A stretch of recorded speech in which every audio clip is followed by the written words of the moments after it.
Every radio wave humanity has ever sent is still traveling through space. One invisible signal from a test broadcast in 1925 is still expanding outward right now, and it is not alone. Think of every television show, every broadcast, every transmission ever leaked from this planet. That is billions upon billions of signals, all drifting through the cosmos. So here is the question we never seem to ask.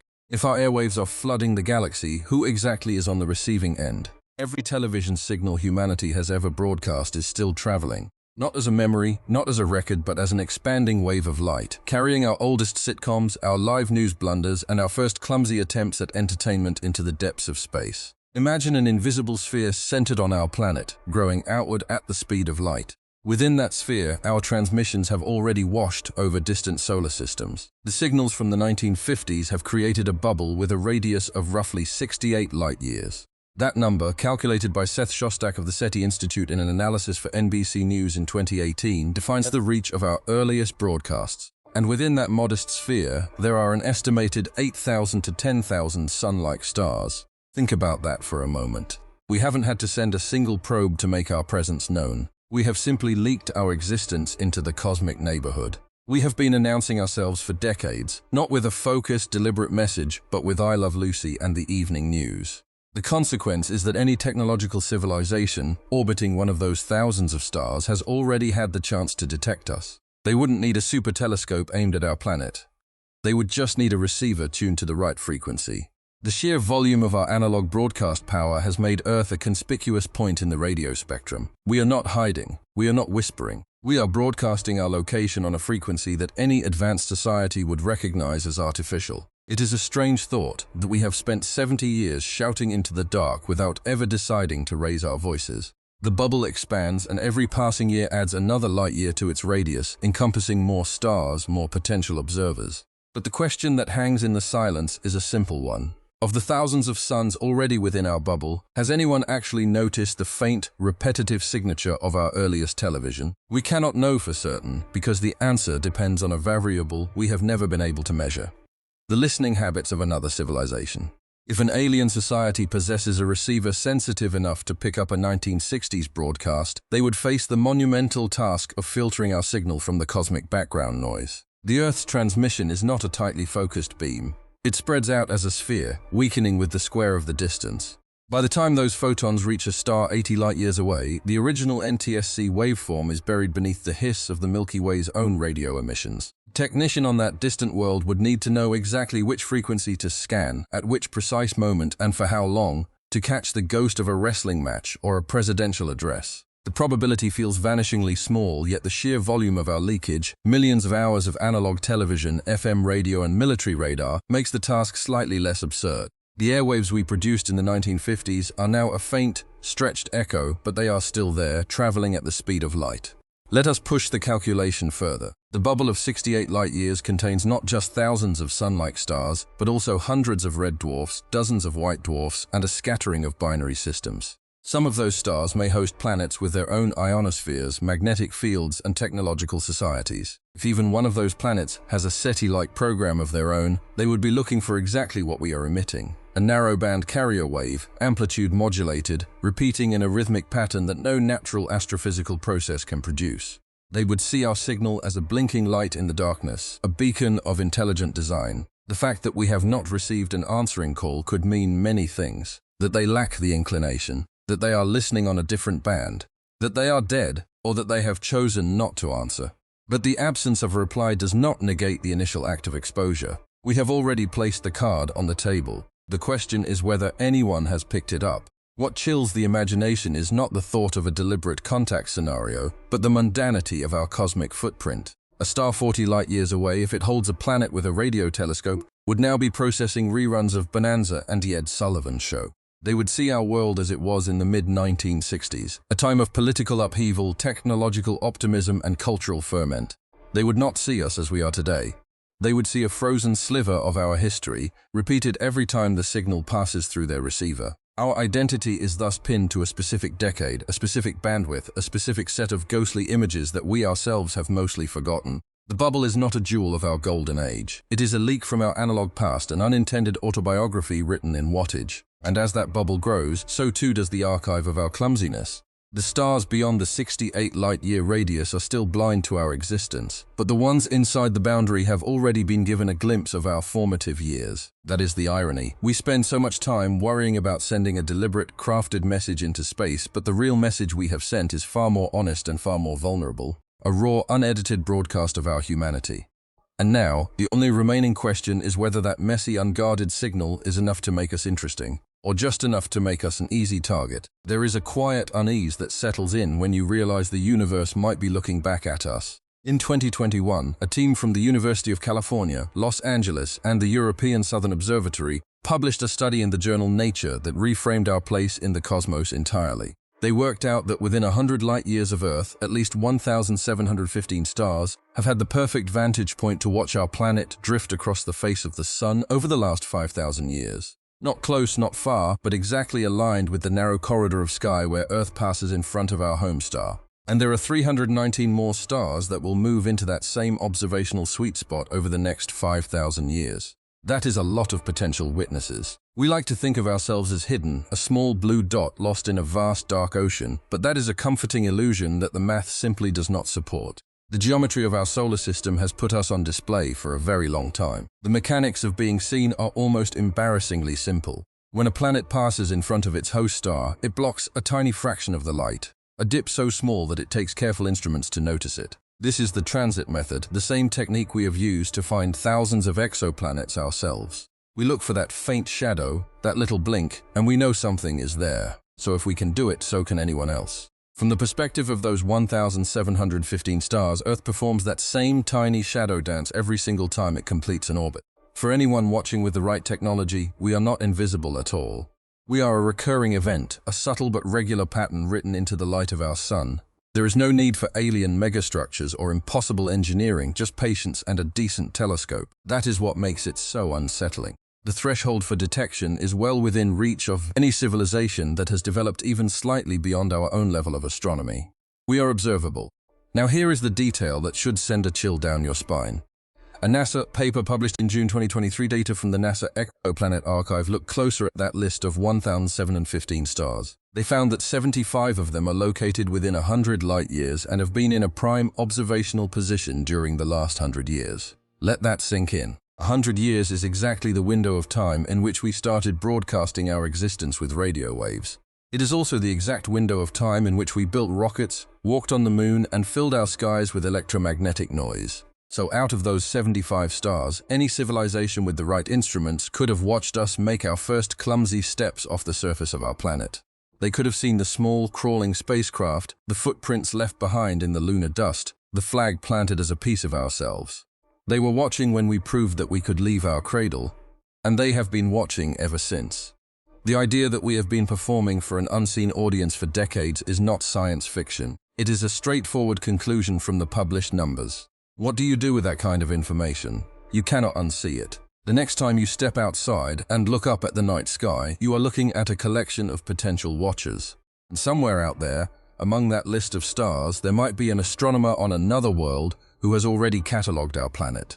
They might have measured our atmosphere, mapped our continents, and noted the strange bursts of radiation that started in the early 20th century.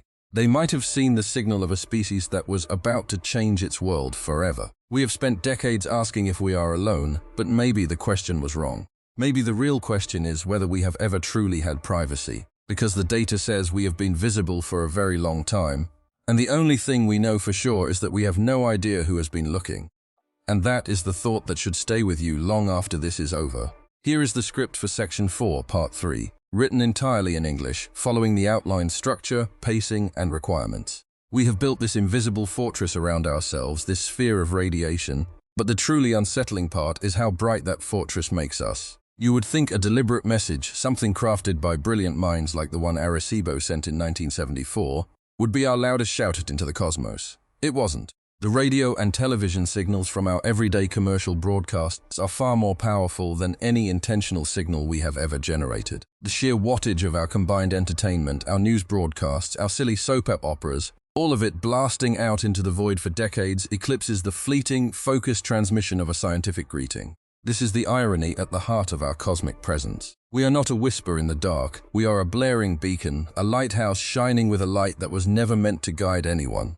According to an analysis in Scientific American in 2016, this accidental flood of radiation makes Earth appear brighter on the radio spectrum than any natural object in the universe at those wavelengths. A pulsar, a quasar, a galaxy spewing energy across millions of light years. None of them shine as brightly as our planet does in this particular frequency band. It was the sheer power of our old, clumsy technology that made us so visible to anyone who might be listening. The key is in the crudeness of the technology itself. The analog television signals and shortwave radio broadcasts from the mid-20th century are the ones that truly shout. They are like ripples in a pond, spreading out in every direction, growing fainter but remaining coherent enough to be distinguished from the cosmic background noise. They traveled on a set of frequencies that are relatively quiet in nature, and they did so with a brute force power output that modern digital signals just don't need. For this reason, astronomers at the Green Bank Observatory in West Virginia concluded in 2020 that our planet has been acting as a brilliant radio beacon, detectable from as far away as 100 light-years. So, if you are ever wondering why we feel so exposed, why the idea of an alien civilization watching us feels so plausible, it is because we have been fundamentally advertising our presence. Not with a single message in a bottle, but with a continuous century-long fireworks show called human civilization. And that raises a rather strange question. If we are so bright to any outside observer, if we are such an obvious target for their telescopes, why has no one contacted us yet? Have they even had the chance, or are we so loud that we have simply overwhelmed them with our noise? What is it exactly that they are seeing in that bright spot of light? It is a signal that carries not a single word of intention, but every conversation, every sitcom, every late-night talk show, every sports broadcast, and every emergency frequency ever broadcast since the 1950s. The power needed to push analog television and FM radio across a city was colossal, often in the hundreds of kilowatts, leaking into space as a byproduct of our daily lives. This relentless, unfiltered stream is what makes the Earth look like a lighthouse, a constant wobbling flare on the radio spectrum, rather than a fleeting pulse of a deliberate greeting. The irony of our technological era is that the older, clumsier, and less efficient our transmitters were, the more detectable they became to an observer light years away. So, if you want to hear what the universe hears, you do not need a massive dish or a classified government facility. You need a device smaller than a pack of playing cards, a simple USB dongle plugged into your laptop. However, before you tune in, you must first check your local telecommunications regulations, since listening to certain frequencies without proper licensing could put you on a legal tightrope. Then you acquire an RTL SDR receiver, which costs between $30 and $50, a price that would have seemed like science fiction just a decade ago. With the antenna attached to your window, you can sweep across the funky 120 MHz band, a specific slice of spectrum that is naturally quiet but heavily protected for radio astronomy. There, amidst the hiss of background noise, you might catch a glimpse of the faint static that alien civilizations would associate with life.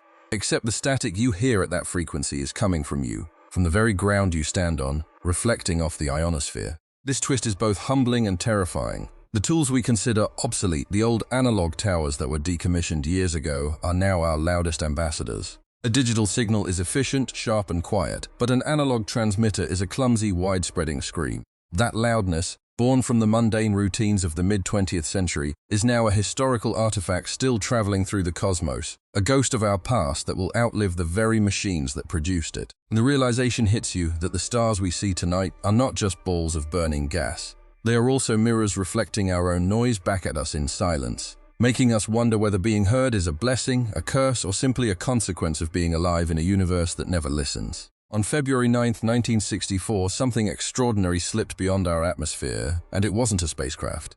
That night, the Beatles stepped onto the Ed Sullivan Show, and the broadcast itself became one of the most powerful television signals humanity has ever launched. That specific episode, transmitted with colossal strength, has been traveling through space ever since, and right now it's moving past the stars of the Perseus constellation. Just sit with that image for a moment. An alien civilization, if it exists near those stars, could be watching four men from Liverpool shake their heads and sing, completely unaware they've become interstellar ambassadors. But that was not the first show to leak our existence out into the void. On December 8, 1958, the Jack Paar Show on NBC went out with such overwhelming power that it swept across America and spilled far beyond its borders.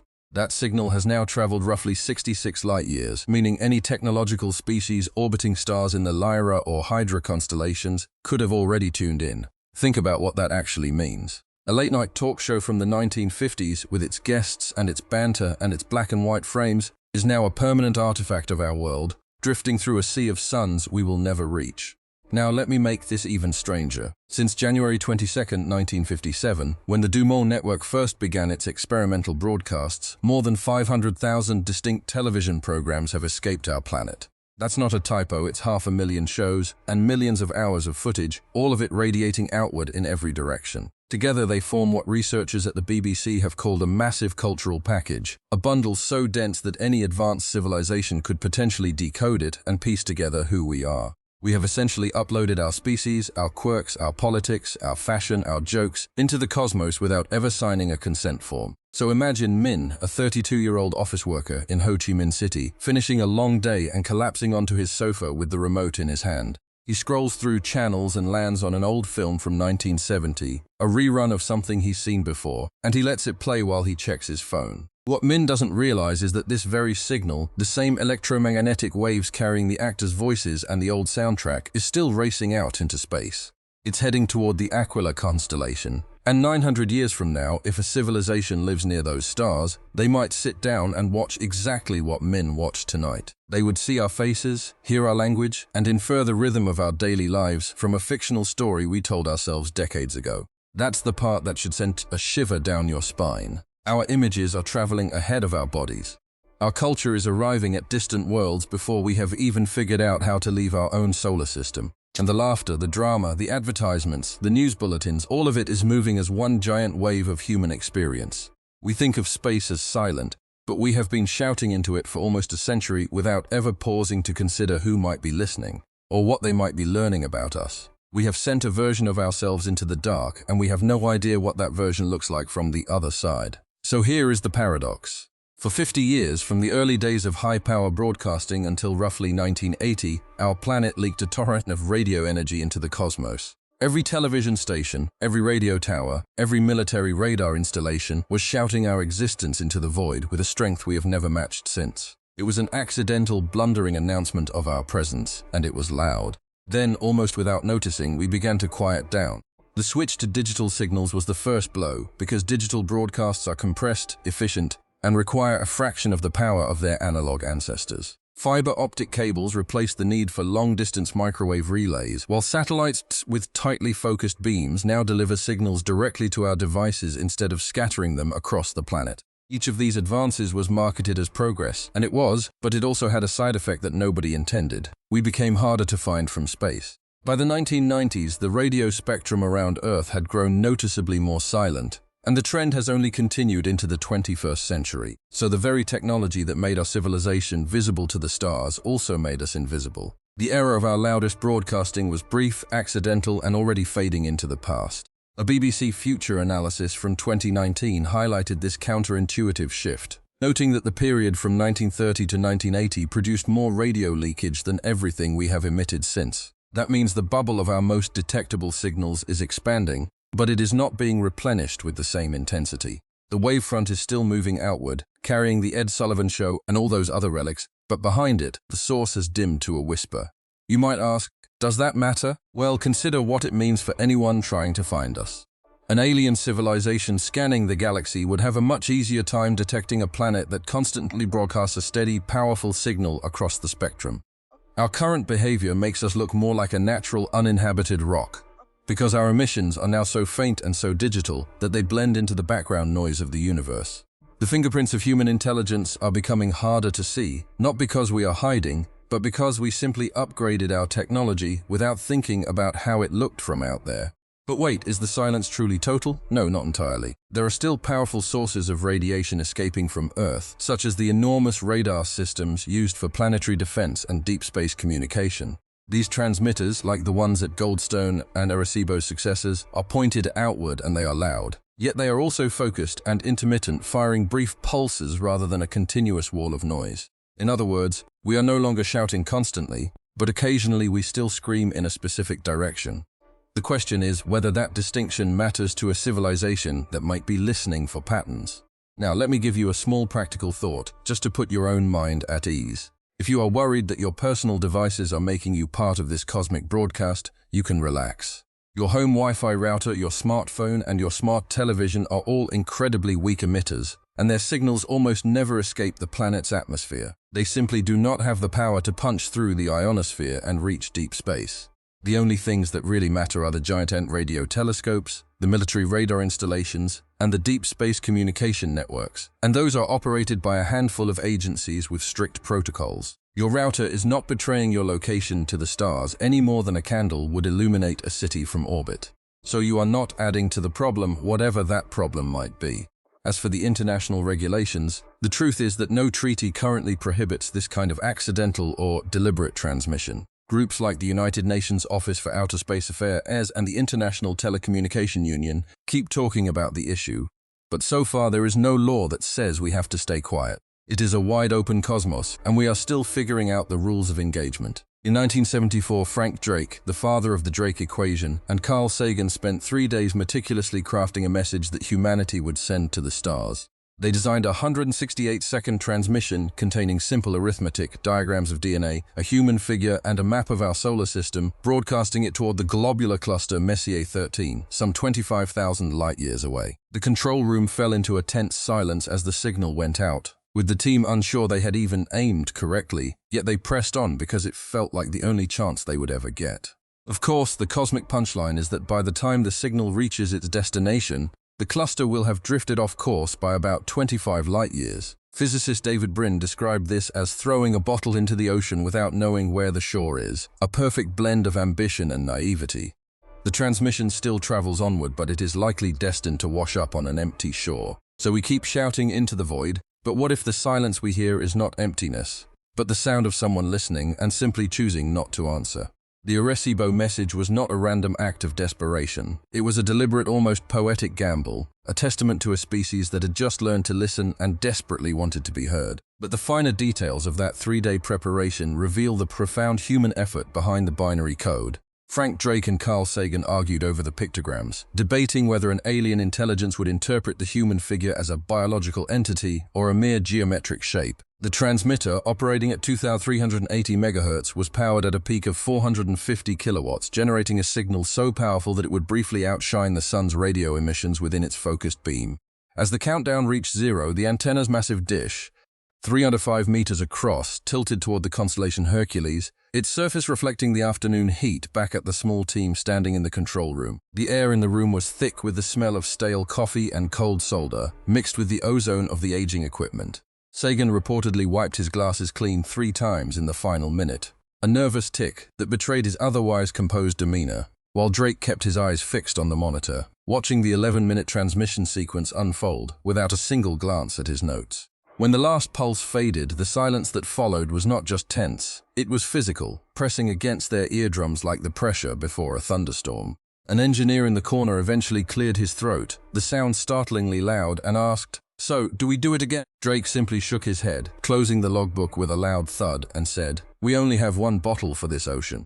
But the irony of their precision is almost too sharp to bear. While they meticulously calculated the frequency, the polarization, and the pixel grid of every image, they overlooked the simple, relentless fact of stellar motion. Messier 13 is not a static target on a cosmic map. It is a swirling swarm of hundreds of thousands of stars moving as a single cluster through the galaxy at roughly 250 kilometers per second. By the time our Morse code-like whisper arrives, the cluster will have traversed a distance equivalent to nearly 25 round trips to the nearest star, leaving the physical location of the transmission's destination permanently empty. The pattern of binary 1s and 0s will pass through a void where the stars used to congregate, a ghost signal echoing through an interstellar graveyard of drift. The human figures and the DNA helix will flash past for a mere 3 minutes, then be swallowed by the background hiss of the cosmos, a fleeting, beautiful irrelevance. So the question is no longer just about alien technology or the Fermi paradox. It is about the sheer arrogance of assuming that a cosmic address can stay fixed in a universe obsessed with motion. We aimed for the heart of a cluster, but we forgot to account for the very velocity that defines its existence. If the message is ever read, it will have to be intercepted by a civilization that accidentally built a receiver along the same drifting path, A chance encounter no more likely than two ships meeting in the middle of a hurricane without a compass. And yet this futile gesture remains the only time we have actively reached out, not merely listened but spoke. Was the silence in that control room after the transmission a premonition of our cosmic loneliness? Or was it simply the quiet of a species holding its breath, praying that someone somewhere was doing the same?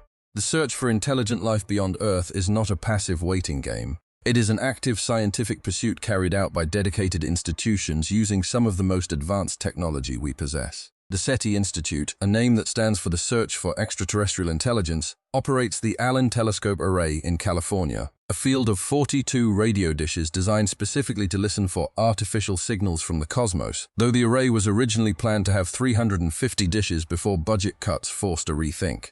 Their estimate is bold and grounded in our current capabilities. If a civilization within a 1,000 light-year radius is broadcasting, we could potentially detect their signal within the next 20 to 30 years, a time frame that feels both impossibly long and tantalizingly close on a cosmic scale. But the history of listening is punctuated by moments of incredible promise, and none is more famous than the WOW signal, detected in 1977. Astronomer Jerry R.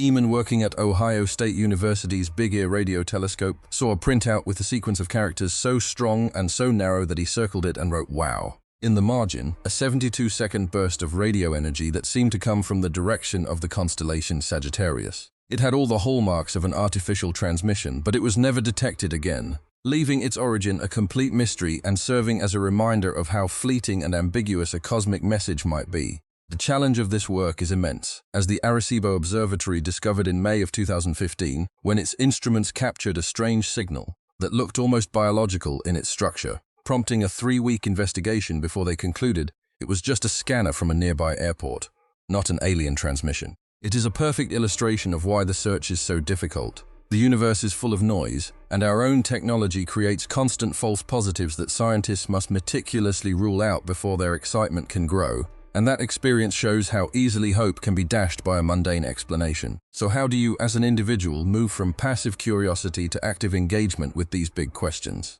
It starts with building a simple weekly habit. Pick one day, set aside 30 minutes to watch a documentary or read an article about astronomy, and write down 3 things you learned and 1 question that still puzzles you. After 30 days of this practice, you will likely find that your understanding of our place in the universe has deepened, and you can then invite a friend to watch a film like Interstellar or Cosmos and discuss what message you would want to send to an alien civilization, turning a solitary fascination into a shared conversation. The real question that hangs in the silence is not whether they are out there, but whether we are ready for the answer. And the thought of receiving a reply we are not prepared for is far more unsettling than the silence itself. But the WOW signal remains a single point of static in a 40-year-old logbook, a ghost that has never deigned to repeat itself. Scientists at the SETI Institute continue to point the Allen Telescope Array's 42 dishes, a number vastly reduced from the intended 350 due to budget cuts, toward promising star systems, scanning 140 million channels simultaneously with a sensitivity that would catch a whisper from 1,000 light-years away. Their estimate is both thrilling and agonizing. If a civilization is broadcasting within a 1,000 light-year radius, we could detect it within the next 2 to 3 decades. That timeline feels like a promise and a threat at once. You can almost taste the anticipation in the control room, the sharp coffee, the dry air of the monitoring station, the faint hum of cooling fans that drowns out the cosmic silence.